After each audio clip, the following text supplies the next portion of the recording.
Welcome to the Broker Growth Accelerator, where we discuss how real estate brokers can accelerate their growth by improving their agent recruiting and retention. I'm your host, Jim Turner, and today we'll discuss growth tactics with our special guest, who is a subject matter expert in the industry. Let's go ahead and get started. So today on the show, we're excited to have Aaron, and he's going to share some valuable best practices around growing your brokerage that he's gained through his 20 years of experience in real estate. So, hey, Aaron, welcome to Broker Growth Accelerator. Thank you. Thanks for having me. So let's maybe just start out. Could you maybe give our audience a brief intro of yourself and maybe tell folks, where you live and how you got into the real estate business? Sure. I just got on parole. No, I'm just kidding. So I've been doing real estate now a little over 20 years, like you said. We have a brokerage in Salt Lake City, Utah. Currently, as we're filming right now, we have 5 offices. We have about 180 some odd agents right now, and it's been kind of a fun journey. We started as an independent. We franchised about 7 years ago, and we're just continuing to grow that and see what we can do. And how's it going since you switched from independent over to franchise? That's good. I mean, like everything has its challenges, and I think for us, it wasn't like a challenge of switching to the franchise. The franchise enabled us to create some opportunities to change around the ownership a little bit of who owned the company, and we bought out the founder with that ability to do that, and we just kind of built the company up a little bit more since that point, because at that time there were maybe 50 agents, and we've kind of grown that, and we kind of built the culture significantly since that time. And so when were you at the 50 to get to kind of where you are now, just so folks know the time frame? Yeah, I would say 50 was, we were kind of at a place about, I mean, there's been critical milestones during our journey, and there's like so many lessons learned. I mean, who needs a Harvard education when you can pay for that same education in other ways financially? With the school of hard knocks, right? Yeah. It's like that school is like it's expensive at times, but we've made plenty of mistakes along the way. But I would say that we were one of the key points was about 4 years ago. We were at kind of like this spot. We were sitting at about 70 some odd agents, and we were really trying to figure out like what's the recipe to get us to go to the next level. And there are some key things that kind of helped to push us forward. And there've been different moments, and we're at one of those moments right now in our business where we're really on the verge of like exponential growth, which is exciting. And so how do you know you're at that verge? What are the tells? And what's your plan to kind of exploit that? That's a good question. I think you can feel it in the air. I mean, honestly, like it's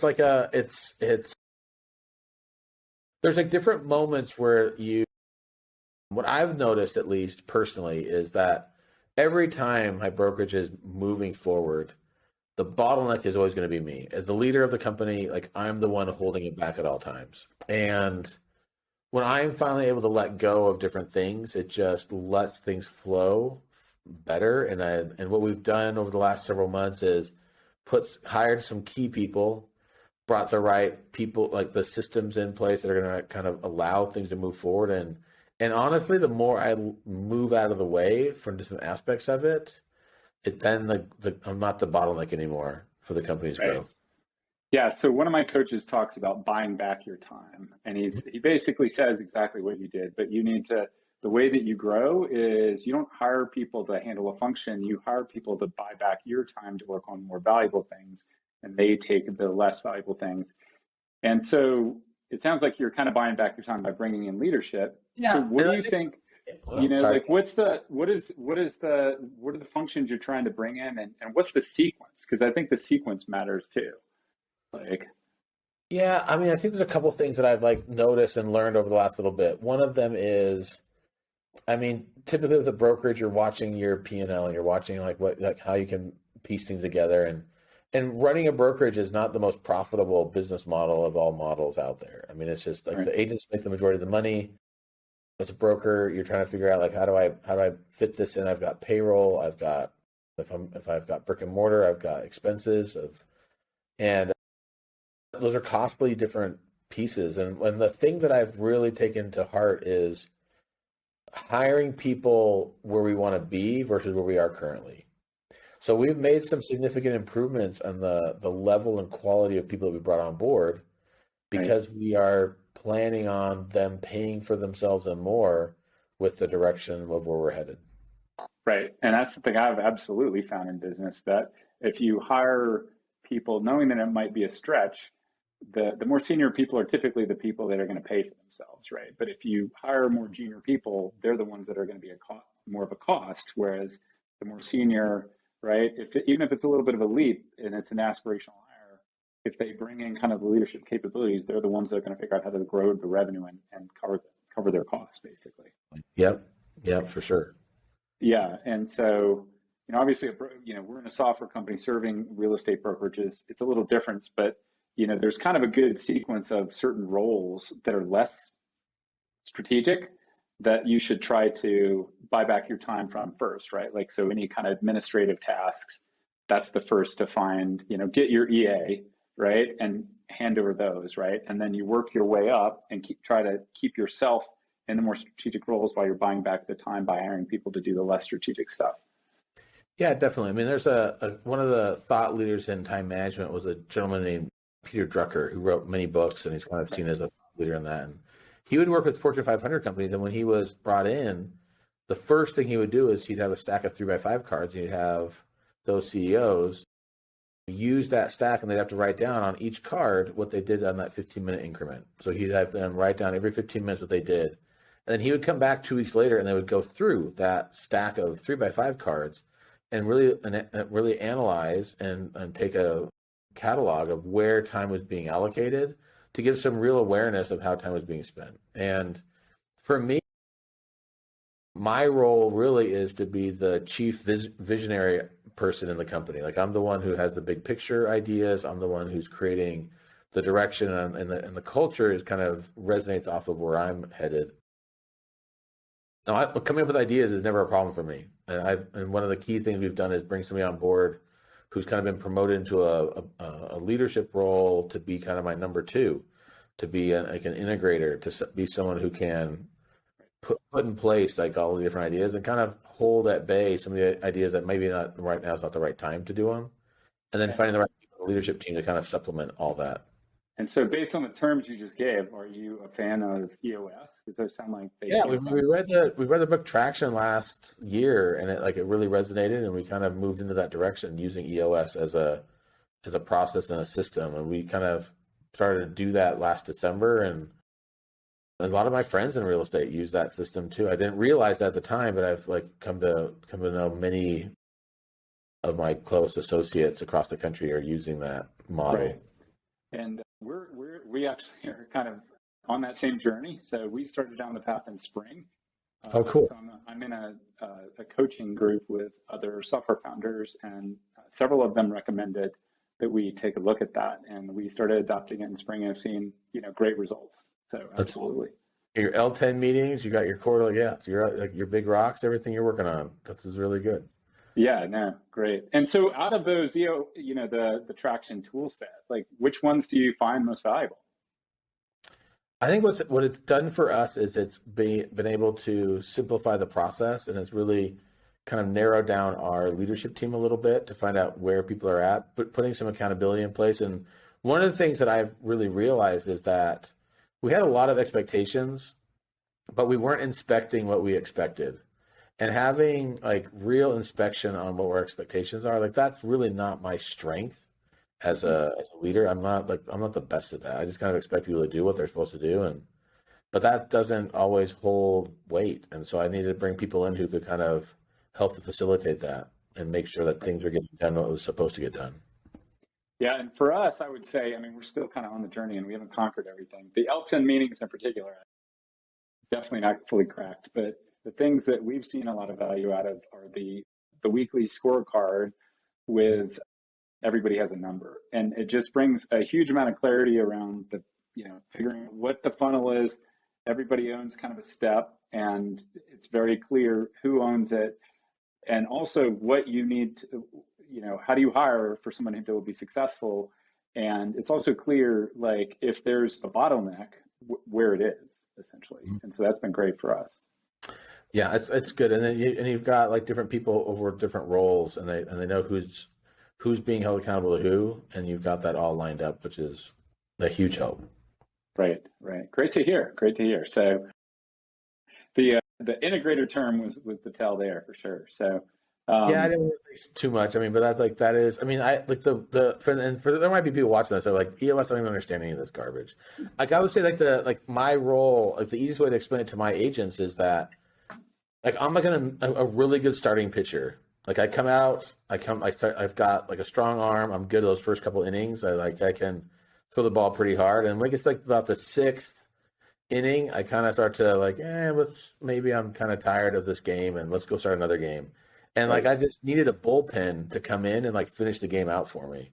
And so I've got like, I went and hired someone who's like my Mariano Rivera. I know I don't like the Yankees. I'm a Cubs fan, but like, I needed someone to come in and like close out the game because I was like ready for the next game. I was ready for the next game. So I was amazing at starting things. So good at starting things with and getting things off the ground.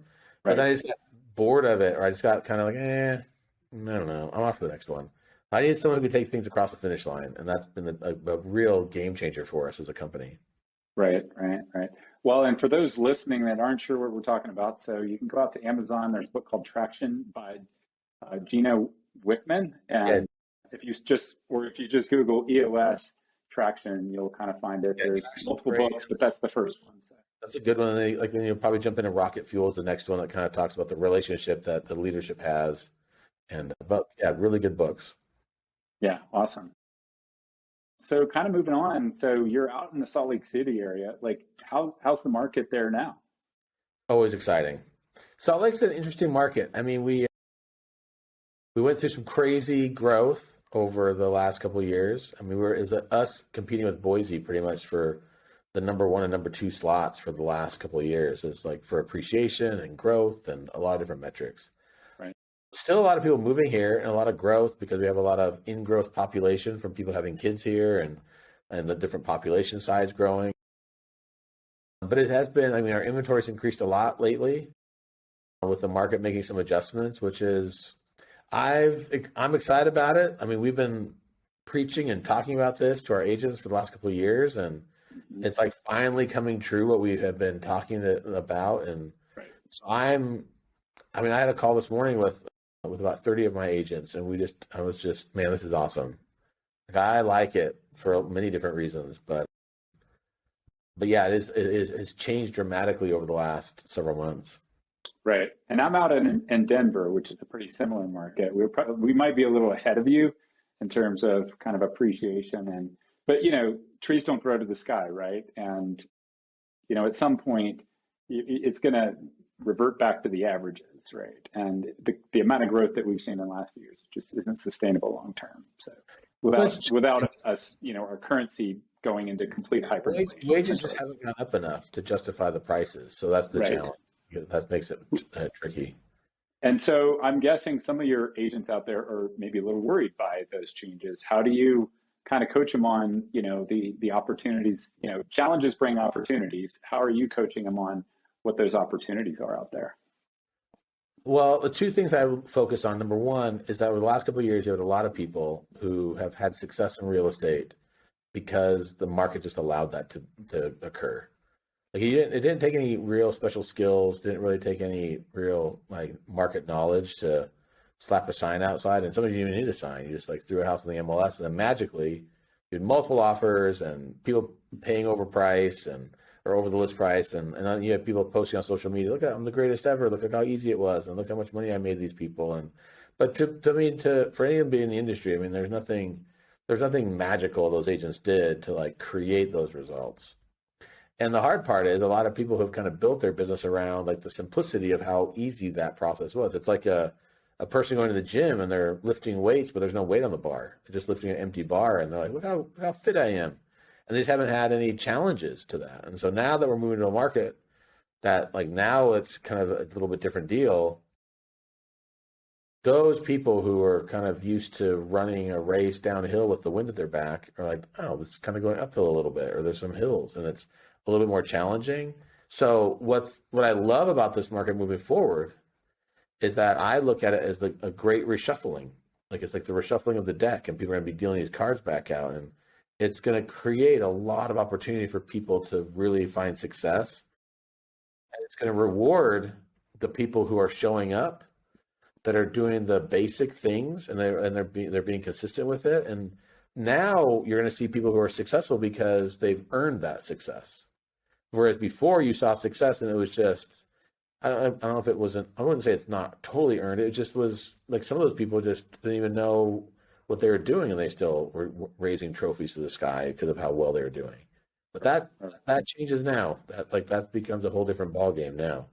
Right. And so you said, before the discussion, or, before the discussion started, you were interviewing an agent. So what are you looking for? What are the kind of agents that you want to hire now, and why, so that they can kind of thrive in that new environment? Are you looking for certain levels of production, personality traits? Like, what is predictive of success, and that you look for? And maybe also, what has changed? Is there kind of a different profile that you're looking for now than maybe a year ago? Yeah, I mean, I would admit, when I first started in the role and like stepping into a broker, like a leadership role in the brokerage and becoming a broker, I was a terrible recruiter. Like in the beginning, like I was not good. Like I messed up in a lot of appointments. Looking back on some of those conversations, like no wonder they didn't join us. I was an idiot. Like I mean, there's like some dumb stuff I did, and there were times that like I thought I could pick who would be a good agent. Like I still would be like, that one's amazing. They're gonna knock it out of the park. And other ones like, I don't know about that one, but we'll give them a shot. And it's like, it is amazing to see how wrong I am so many times. But I would say that the things that I've noticed that I'm looking for when I get someone sitting by me in a conference room, and I'm interviewing and talking to them. Number one, I'm looking for people who, I mean, it's hard to tell us in an interview, but I'm looking for people who have integrity. I'm looking for people who have empathy. I'm looking for people who are kind. Because I just noticed, like, I feel like I'm a pretty good instructor. I'm a pretty good teacher, but I can't teach that stuff. Right. Like, I can't teach people how to care about other people. I can't teach them how to be kind. Like, I really look at like how they treat our office staff when they come in. I want to watch how they treat people who are quote unquote below them in their minds. I want to see like how that interaction is. And then the questions I ask ask a lot more questions on, when have they had times in their life where the odds were stacked against them, and what happened in those times? I want to hear about times where they had challenges, and what are some of their biggest challenges. I want to see like how they responded to those. I want to kind of hear their story of what they did. I'm looking for grit.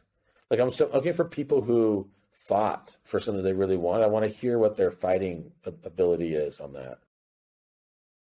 I'm looking for conversations around places they've worked at before that they didn't like the leadership. I asked them, like, tell me about some like examples of bad leadership that you've seen, and don't tell me about like what the bad leadership was, but just tell me about your experience with it. Like, how did you handle that? Like, what was like what was your relationship with that job because of the bad leadership? And what I'm looking for in that is I'm looking for victim mentality. I'm looking for people who are like, well, I had this job, but I hated it because the boss was terrible. And like, I had to get out of there because I just hated everything about it. And everybody else was a jerk. And I was like, didn't like it. And like, I'm looking for people who like they've been wronged by the world, and like nothing will ever be right because of how they've been treated in their minds. Right. Versus people who just take some sort of accountability and to see if, because then the question I'm going to ask them is like, if you could go back and do anything different, what would you do different? Would you do anything different? Like, how would you treat that experience? I want to see if there's some sort of emotional growth that people have had.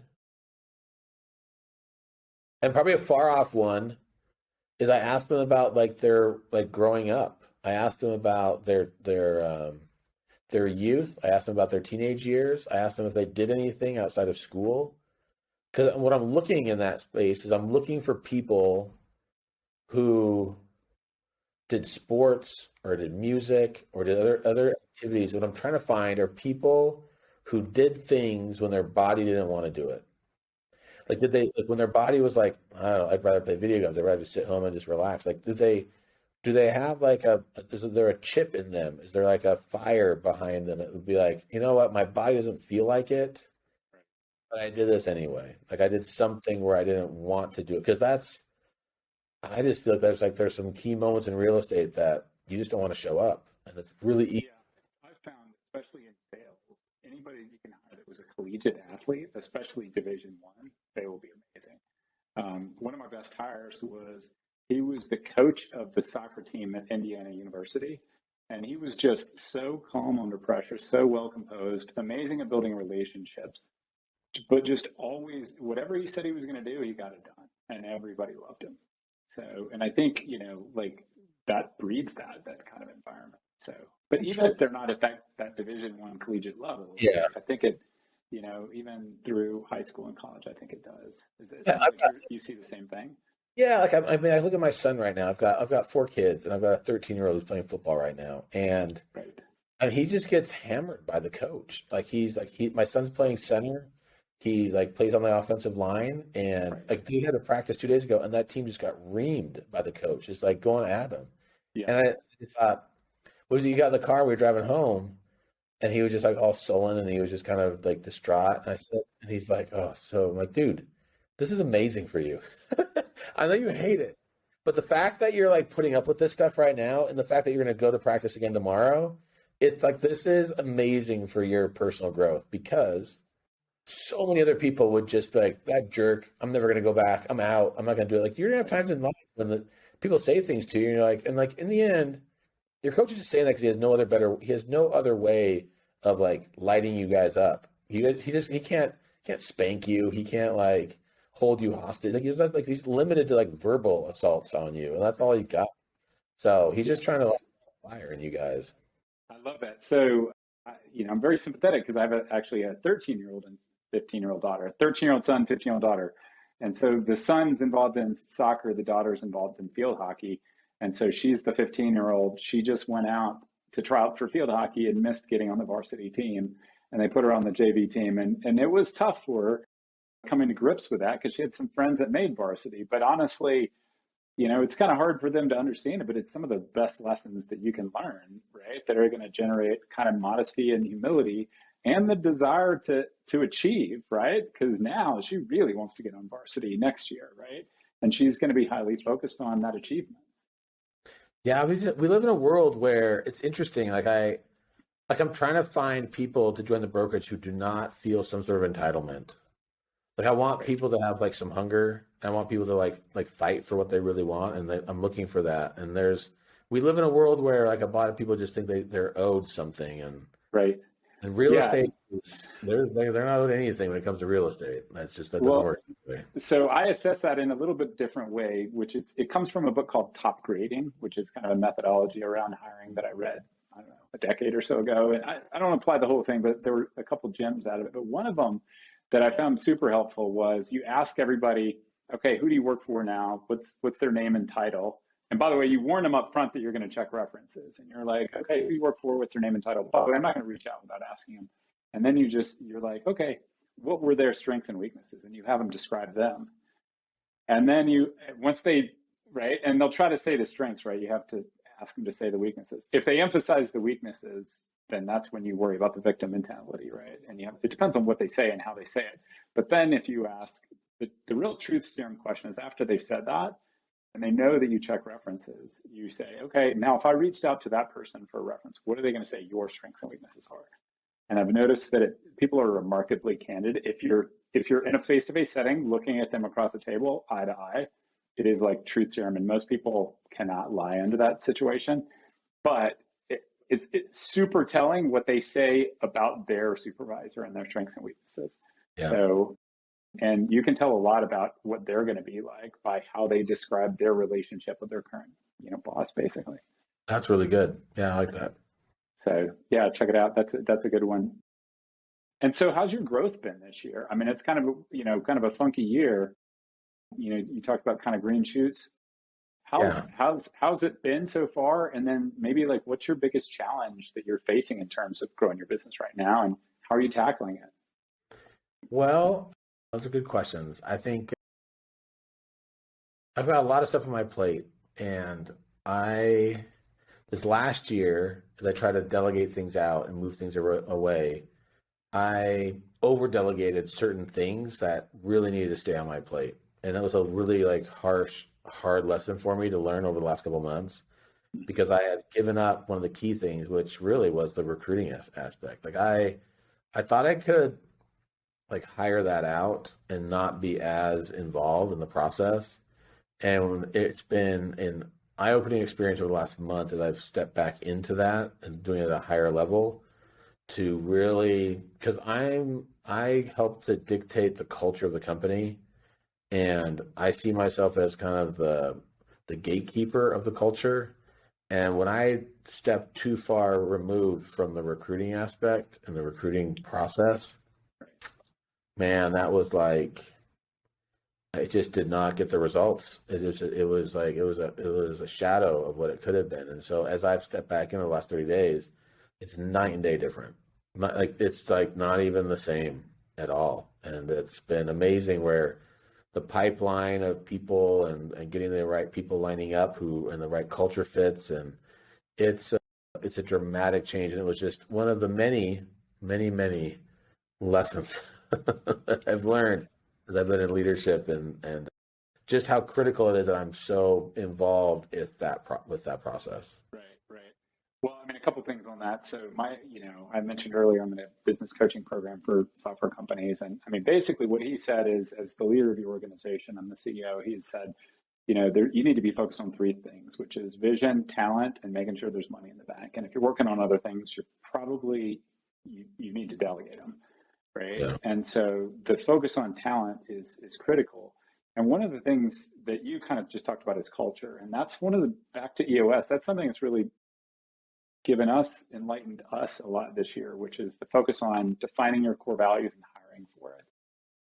It's, I've heard people say that, but once I started doing it, it's had an enormous impact. Have you, how do you assess that cultural fit? And what are you looking, I mean, you kind of indirectly said that, but do you have kind of defined core values that are part of that hiring process? Yeah. And you're trying to match people to it? Yeah, like we talk about that in our recruiting process. It's one of the first pieces of paper that we give them is a little card that outlines what our value is or what our values are. And the values for us they kind of resonate across with a lot of the Better Homes and Gardens real estate brand, and that is PAGE, which is passion, authenticity, inclusion, growth, and excellence.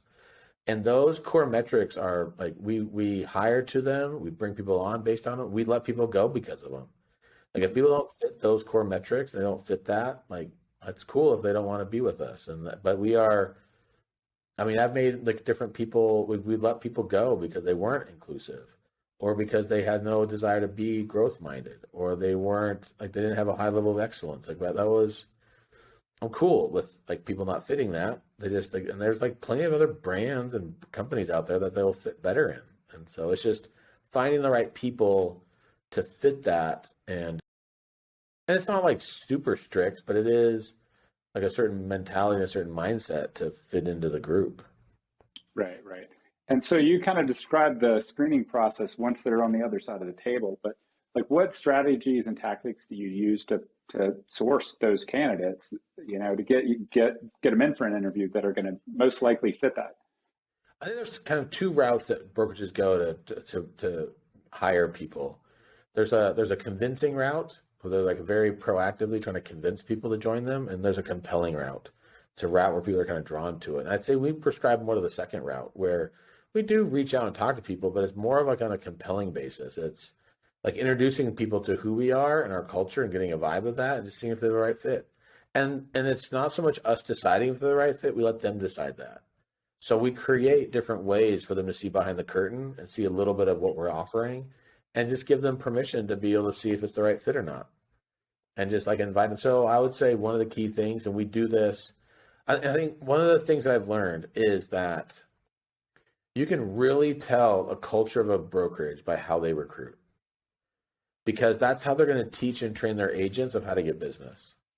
That's like a model of the mentality and of the leadership of how they're going to get business, and they're going to teach and train their agents. And so if an agent is turned off by the recruiting tactics and the recruiting methodology of how a brokerage is modeling to attract talent, then they're gonna hate the training programs that are there, because they're not going to resonate with it. Like they're like, that's not their style.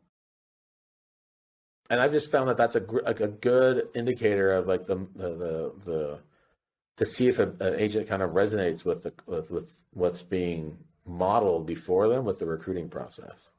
Right. Well, And and that's a good transition into kind of training and coaching and how to drive agent retention. Like, how do you feel your retention is, or how's your retention, and is it changing in the market, and what are you doing to kind of maximize agents' success and therefore retention? if you would have asked me that question a couple of years ago, 2 years ago, if you would have asked me that, no, maybe 2.5 years ago, I would have been like, dude, you can't recruit our people. Like they're unrecruitable. Like they're here, can't get them. Like they're like tethered to this. And then 6 months later, we had like a bunch of agents leave. I'm like, okay, maybe that's not the case. And what I've learned is, and like what I've had to make more realization is that every single one of our agents is 1 foot out the door at all times. They're just 1 foot out the door. And so when I wake up in the morning, I'm thinking they're all almost gone, but they're also kind of here. And so how do I make them, like, how do I create value so that they're continually being re-recruited to the brokerage and like make sure that they feel value to be with us? And so it's created a lot of additional, I don't know if I call it pressure, but it just creates like an awareness for me. And what I've noticed is that most of the time agents leave because they feel like they're outgrowing where they're at. So that puts pressure on me as a leader to make sure that the gap is not closing between my top agents and the agents who are like moving forward and like and becoming better versions of themselves. Like it like puts pressure on me to continue to grow and develop as well. Because the minute they start to outpace me, they're looking for another place that they can like grow into, and they can find a place that's going to resonate with them. And so how do you specifically quantify that? Is it like their production's up? I mean, are warning signs production up, production down, the number of listings go down? Like, are there kind of like things that you look for that you're like, oh, okay, Yeah, now I it's think, first. I think production is one thing, but sometimes people have like life circumstances that's going to mess up their production. I think that like the engagement level is a key thing I'm looking at all the time. Like how engaged are they? Are they coming to things? Are they attending things? Are they plugged into us? Because what I know is that they're getting hammered by recruiters from other places all the time. And if they're talking to other people more than us, then that's not good. Like that's like they're being pulled away from us emotionally at least, because Right. they're not plugged into us and they're not seeing value to be plugged in, and they're more susceptible to leave. And we do different, like one of our things that we do is a lot of client events. So we kind of help to create those in the brokerage level. And if I've got agents who are not being participating in that and they're not part of that and they're like, nah, it's not my thing, I don't want to do that. Like I just feel like it's like creating little wedges in that process, because they're starting to find, well, you guys are doing that. I don't really need that stuff. And like, why am I even here anyway? I don't even do the stuff you guys are all doing. And it creates a little bit of distance with those people. Mm-hmm. And so how do you know that you made a great hire? Is it at 3 months, 6 months? And what do you want to see out of them to know that they were, they're kind of long-term going to be a success in your business? That's a good question. The thing that I look for is like how plugged in are they with all the stuff that we offer, and are they a champion for us? Like if I bring someone else in and I introduce them, I want to see like how they describe where they're like where like why they joined us, what brought them here, what kind of value they're seeing after several months. Like I'm giving them opportunities to kind of vocally like give a testimonial of their experience and their process here. I mean, if they're having success, like that's a huge plus too. But then there's some agents that just takes a little bit longer time. But if they're feeling supported and they're feeling that there's like help along the way, and they're not feeling like as an outcast or on an island, like that's a critical piece of making sure they feel part of the culture. Mhm.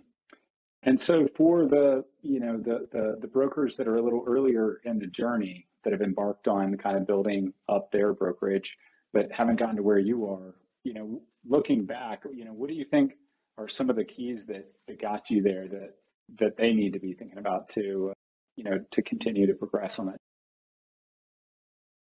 our company, we kind of bootstrapped to the like where we're at right now. So, but the thing that funded us was my production, my team's production. So even though we are a brokerage, like I had a small team, and that team helped to fund, and was kind of a critical piece of the process. And for me, I wanted to model success, so I could be an example, but at the same time, I never wanted my agents to feel like I was competing against them. So I had to make sure that they understood that if they ever went head to head against me, they had it. Like it was theirs. Like I was never going to compete head to head against them. But I was still going to be in the trenches because I needed to create income because the brokerage couldn't afford me. And still, to this day, the brokerage can't afford me because I make way too much money in the outside market with my team. I barely do real estate time wise. Like I don't spend a lot of time there, but I'm able to create business, and that gives me additional, I guess, like mental capital to share with the agents because they can see, oh, look what he's doing. He's doing production. He's doing real estate. So what can we learn from that to kind of model what we're teaching to the agents anyway? Okay. And then, so when do you get your best work done? Are you a morning person, evening person? Like, and what time in the week? All that. So. Okay, I get like afternoons is that's like not my strength because I get tired and like I have to like get a second wind. But mornings, that's where I'm the most creative. That's where I come up with a lot of my ideas, like getting involved with videos and doing things like that. Like I do stand-up comedy and I do comedic improv, and that's when I write my most stuff is in the morning. Like I get fresh ideas. That's where if I'm presenting on stage, I do MC work, and I speak at different like events across the country, and if I'm doing a presentation, like my mornings I can knock that out pretty fast in the morning when my mind's fresh and I've got like flowing ideas. And later in the day, it's just I kind of have to recharge a little bit. Okay. Well, that covers kind of most of the questions we had for you, unless you had any additional insights or ideas you wanted to kind of pass on to our audience. No, I think this is I think the market's like an interesting one. I think it's going to move in a place where we're going to see a greater divide. And the main thing that I would say, and this is when it comes to recruiting, and one of the lessons that I've have been able to learn a lot lately, and that is like the main reason why people are going to join your company is because of you. Like you're the draw that people are coming on board, and I think too many times the leaders like minimize that. They try to oversell all their tools, and they try to oversell their processes and their whatever other thing. They're like, I don't know, other knickknacks. Like they try to like sell that stuff, and like every brokerage has like things, but what every brokerage doesn't have is you. And and if you can become a better version of you, that's what's going to draw people to you. And then they're going to see that, and they're going to say, I want to be with someone like that. I want to be someone who has a vision for the future. I want to be around someone who can inspire me to be better. I want to be around someone who can. And I just look at the recruiting game really is like a giant episode of Shark Tank. You have people walking in to the Shark Tank. They've got their businesses, they're entrepreneurs, they've got whatever they've got, and they're looking across, and they've got all these chairs with all these brokerages sitting there. And the decision is, who do they want to work with? They're going to work with Mark Cuban. They're going to work with Mr. Wonderful. They're going to work whichever person they're going to like hook their business to. And that's the recruiting process, is that they're sitting in this Shark Tank and they're like trying to decide who is the person. And if you ever watch that show, Shark Tank, like some people are a better fit than other ones, right. And not everyone fit. And so it's just and it's both ways, right? Because they're trying to sell too to get money, and I guess the broker equivalent is they're trying to assess where they're going to make the most money. But of course, a lot of people aren't just focused on money, right? They're focused on the overall impact on their life, including kind of relationships and quality of life. So cool. Okay. Well, thanks so much for your insight and joining us today. Where can our listeners find you online? You can find me on Instagram. I'm on Facebook, Aaron Drussel. I'm the only Aaron Drussel in the world. So I kind of looked at on that. So it's not too Drussel.